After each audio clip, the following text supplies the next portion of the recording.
오늘 말씀은 여호수아 19장 1절에서 9절입니다.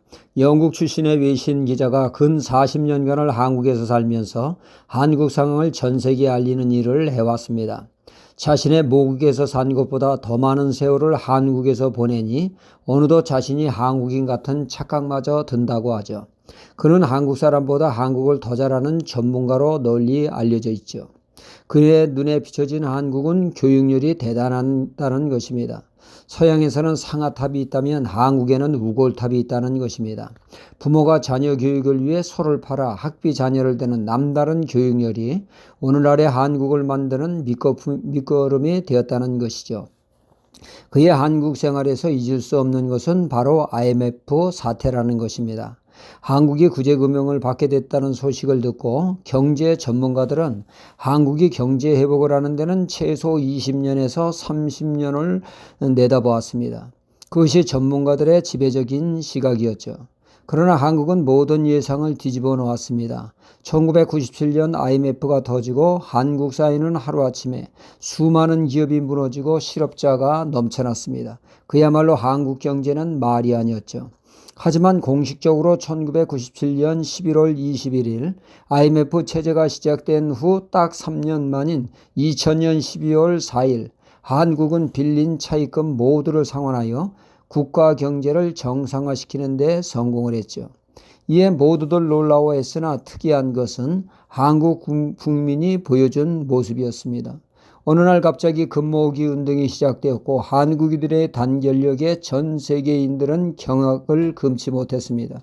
시골 할머니로부터 아이들 그리고 학생과 회사원까지 모두들 집에 있는 금이라는 금은 몽땅 들고 와 자발적으로 금모으기 운동에 동참했다는 것입니다.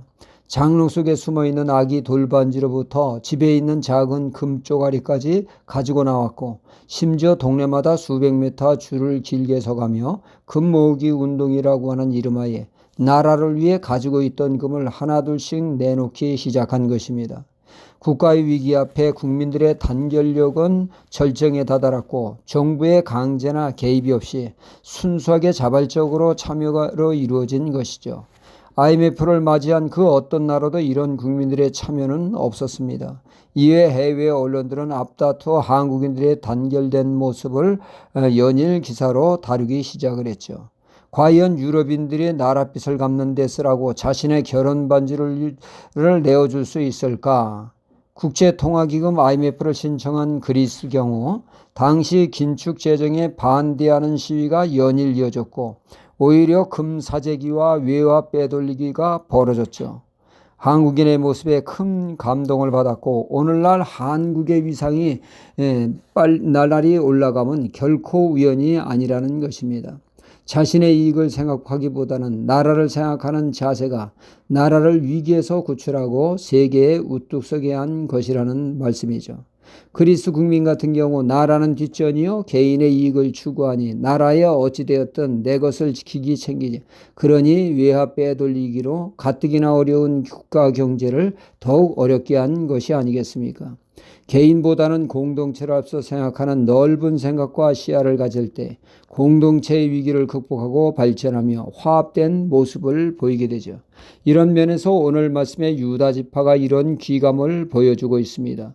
여호수아는 지금 가나안 땅을 분배하는 과정 속에 있습니다. 제일 먼저 유다 지파가 땅에 분배받고 이제는 시므온 지파가 땅을 분배받게 되었는데 문제가 생겼습니다. 아직 땅을 분배받지 못한 지파가 골고루 땅을 나눠주기에는 땅이 너무 부족합니다.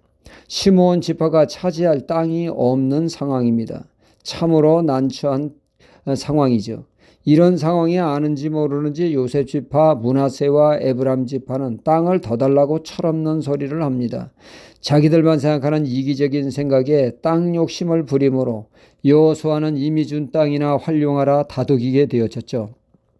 이렇듯 철없는 지파가 있는가 하면 유다는 모든 지파의 귀감을 보이고 있습니다. 땅의 부족한 문제를 해결하기 위하여 유다 지파는 자기 땅에 18개의 성읍을 내어주어 시므온 지파가 살도록 하게 한 것입니다.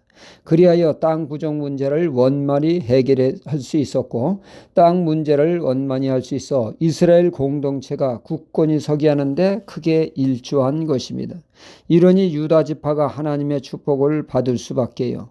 이 지파를 통하여 예수 그리스도께서 이 땅에 오시지 않았습니까? 그리하여 영광스러운 유다 지파가 된 것이죠. 나의 이익보다 남을 배려하고 희생할 줄 아는 데서 하나가 되게 합니다.